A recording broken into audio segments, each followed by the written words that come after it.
Good morning, ladies and gentlemen. Capital G here, and got an EDH deck tech here for you. This one inspired by the Life and Death and Spellbook of Gideon. So what we're looking at here, these are the cards that were revealed to be in Signature Spellbook Gideon. Last year we had the first one of these Spellbook series, and it was featuring Jace. This year it looks like it will feature Gideon. And some of these cards are quite impressive. I think the Black Blade Reforged art and frame looks a little too busy, honestly. But I do like the look and feel of the rest of these cards. We have the OG Gideon Jura card from M12 and Rise of the Eldrazi. We've got Martyr's Bond, which was only previously released in a Commander product. So now knowing that, are we going to see this card in Modern Horizons? That could be a thing. We have Path to Exile, a card that always needs to be printed. Because we play it, Modern plays it, everybody plays it, everybody wants these things, so Path to Exile will make this kit worth the price of admission for sure. Rest in Peace, which exile all graveyards when it hits play and prevents any other card or token from entering the graveyard. Powerful card. There's a reason that's also in double-digit price tag territory. So, a welcome reprint, and the art with Gideon's statue of him taking the oath. That is impressive. We have Shielded by Faith, which we can, an aura we can put on one of our creatures to make them indestructible. But better yet, anytime we play another creature, we can move the aura to them. True Conviction, always dominating whenever it hits a board. So this is a welcome printing indeed for that reason alone. Giving the whole team double strike and lifelink. Warship, a card that was one of my banes back in the day. Back when I first started in the early 2000s, it wasn't so easy to cause loss of life, which is the workaround. All of my decks won through combat damage, and if they did not play a color that could remove enchantments, then Warship comes down and I was stuck. And of course, Black Blade Reforged, as I said, the art and frame are a little too busy for my taste on that one. But every Commander deck should consider it, just because it's such a cheap piece of equipment. It's still cheap to buy that piece of equipment, in fact. It never really took off in Standard, so there's a lot of Black Blades floating around.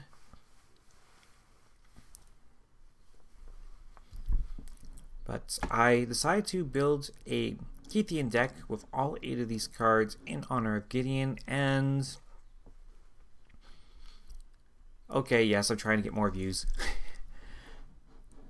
Alright, so with that in mind, let us switch over to deckstats.net and show off the deck that we have. So there's our Kytheon Hero of Akros, so 1 mana 2/1. And as long as he's attacking with at least 2 other friends, he gets to flip at the end of the combat step. We can also pay 3 mana to make him indestructible, make it a little easier for him to flip. And once he does, becomes Gideon Battleforged. So when you look at this deck on deck stats, it's going to show 101 cards, but really that's because I have both of these in here. It's the only way to visually show what the flip side is on this website. We have Gideon in all his forms, including the newest Gideon Black Blade. We have Gideon of the Trials from Amonkhet, Ally of Zendikar from Battle for Zendikar, from Gatecrash, Champion of Justice. We have the Martial Peregrine and the Oathsworn. Both of these are from the Planeswalker decks, Amonkhet Planeswalker deck, as well as the upcoming War of the Spark Planeswalker deck. Here's the original art for everything that is in the spellbook. Deck Stats doesn't have the new art yet, so we can't showcase it here, hence why I had the extra thumbnail to start us off. Dictate of Heliod, giving the team +2/+2. In the Evangel of Heliod, we have a lot of white pips in our spells, so let's get a bunch of 1/1 white soldiers from that, shall we? We've got both versions of Oketra, living and dead. We've got Heliod. Can spit out a bunch of 2/1 clerics for us, so handy add here, as well as On Flavor, being of Theros. Honor the Pure, white creatures we control get +1/+1. Seems like a fitting fit. And Wrath of God, because Gideon tends to piss gods off. We have ourselves called Gatewatch because, well, he is a founding member of the Gatewatch, so why not? Let's go tutor out one of our mini forms of Gideon. With this, we also have Deploy the Gatewatch, which is perhaps not the wisest spell in this particular build. We can easily whiff, but it would be quite glorious if we managed to hit 2 Gideons off of this, which is entirely possible. We have Gideon's Defeat here on Amonkhet. It only works on white creatures, but I'd be surprised if we're the only white deck out there, especially with Boros getting a lot of help in recent sets. Gideon's Triumph, of course, because we are playing a lot of Gideons, we can force our opponents to sacrifice 1 or 2 attacking creatures with this. Low cost of 2 mana. And Oath of Gideon gives us a couple of soldier tokens, and all our Planeswalkers come down with an extra loyalty counter. We will be running Collective Effort. Gideon is right here on the front page, of course. And it can destroy a powerful creature, it can destroy an enchantment, and it can give a +1/+1 counters to the team. And the more creatures we tap, the more of those things we get to do. Gideon's Battle Cry, this one comes from the upcoming Planeswalker deck. Gives a +1/+1 counter to the team, and we get to search for Gideon the Oathsworn. And we get to search our library and our graveyard. So, never a dead card. I think this is quite handy. Gideon's Intervention, again, making gods angry, saving Dejru from his fate on Amonkhet. Gideon's Sacrifice, saving Liliana from the fate of breaking her contract. This is Gideon's final living moment, as far as we can all tell, and is a fitting add to this flavor deck.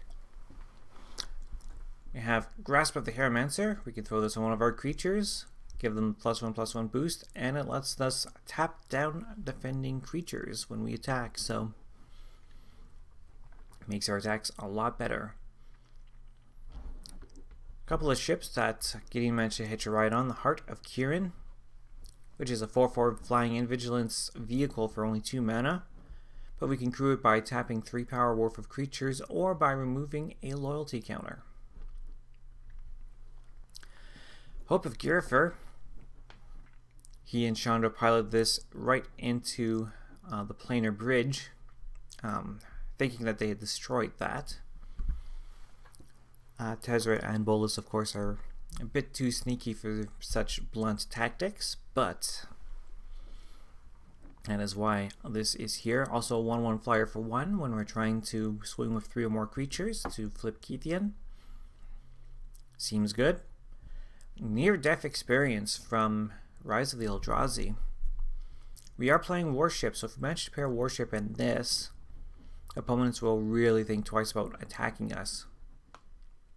At least until they find their enchantment removal. Until they find that, they're not going to risk bringing their life total close to 1 or even at 1. They can't take that chance. Prison Realm. They don't have the art uploaded here yet, so let's go over to Mythic Spoiler and show that off. Bolas has been defeated, and Gideon's actions led to this. I do not know if Gideon lives long enough to witness the defeat of Bolas, but either way, it is a key piece of Gideon's final chapter. It's also a good piece of removal, so that's why we have it here. Ravnica at war. What's that good for? In this case, this card is good for exiling all multicolored permanents. We're playing a monocolored deck, so this is a one-sided card for us. Renounce the guilds, same deal. Suppression bonds. We get to enchant an online permanent. That permanent cannot attack, block, or use its activated abilities. Keep an eye on cards like this and Faith's Feathers because they shut down Planeswalkers. This can enchant a Planeswalker and prevent them from using their loyalty abilities. Tragic Arrogance, the moment that Kytheon's spark ignited. He tried to face down, I believe it was Erebos, and he's like, yeah, no. And Gideon ended up being the only person to survive the encounter amongst his Phalanx, his squadron. I'm not sure how you pronounce that word, P-H-A-L, anyways. Powerful, powerful spell here. For each player, we get to choose from among those permanents that they control an artifact, a creature, an enchantment, and a planeswalker. Everything else that is not a land gets sacrificed. Weatherlight. Gideon was briefly a crew member of the Weatherlight in the Dominaria storyline, so a fitting add here. A few generic creatures just to kind of fill up the deck and give us some ability to turn sideways at our opponents. Benelish Marshal giving the whole team +1/+1. We've got Captain of the Watch giving all our soldiers +1/+1. Not all of our creatures are soldiers, but all of our Gideons are, so figured why not. Also comes in with 3 soldier tokens. Companion of the Trials. As long as we control a Gideon Planeswalker, we can pay 2 mana to untap a creature. Untitled Chapter. Whenever we cast a historic spell, that's an artifact, a legendary creature, or a saga. A legendary creature, legendary planeswalker as well. We get to tap something down. So, I feel this could be a really handy add here. Dejru, with eyes open, he tutors out planeswalkers, and, well, Gideon did save his life, so why wouldn't he fight alongside Gideon at this point? Finale of Glory, another piece of art that is not uploaded to deck stats just yet, so Mythic Spoiler will show this off for us. White X to give us X soldier creature tokens with vigilance. We're not really gonna look at this 10 or more thing. If we somehow manage to get X of 10 or more, chances are it's because somebody else is playing a Mana Flare. But if that is the case, we also get Angel tokens, so X soldiers and X angels. Got Gideon's Avenger. Whenever a creature an opponent controls becomes tapped, put a +1/+1 counter on the Avenger. Got some synergy here. Also synergizes with Gideon's Lawkeeper, which is white tap and tap target creature. We've got Gideon's Company. Again, this one is going to be from the Planeswalker deck. Whenever we gain life, it gets a couple of +1/+1 counters. Really, that's only if we have true conviction in play. We're not playing a lot of life gain here.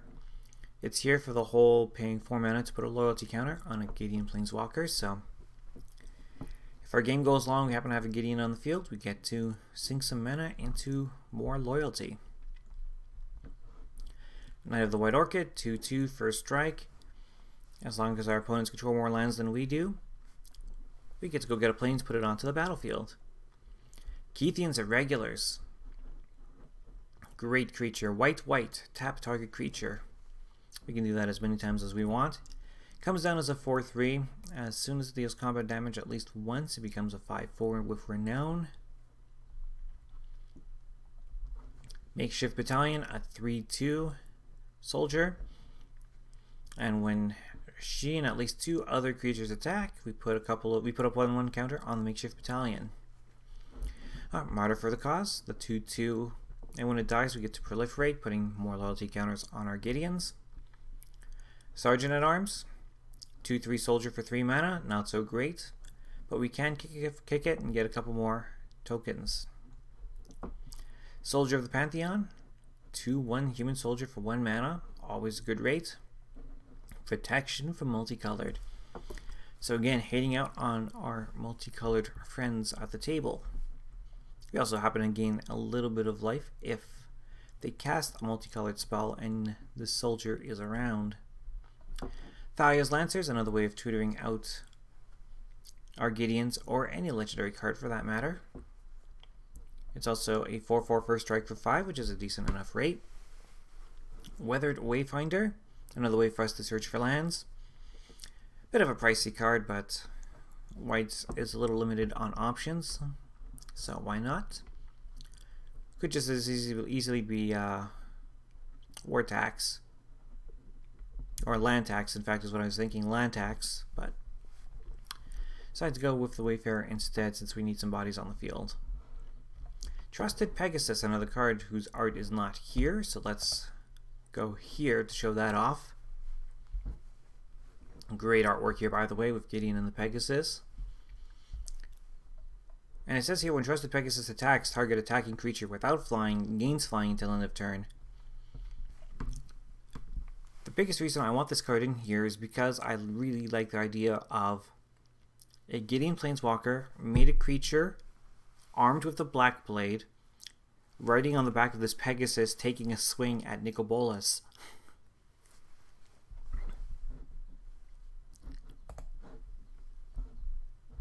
Helm of the Host. This is just because I've got a sense of humor. Make Gideon a creature, equip the helm, get another Gideon. Sure, the new Gideon token is not going to be a creature when it hits the battlefield and therefore cannot attack. But it's still another Gideon coming in with loyalty and all. How many Gideons would you like to have on your battlefield? Marble Diamond, taps for a white. Pearl Medallion reduces the cost of white spells by 1.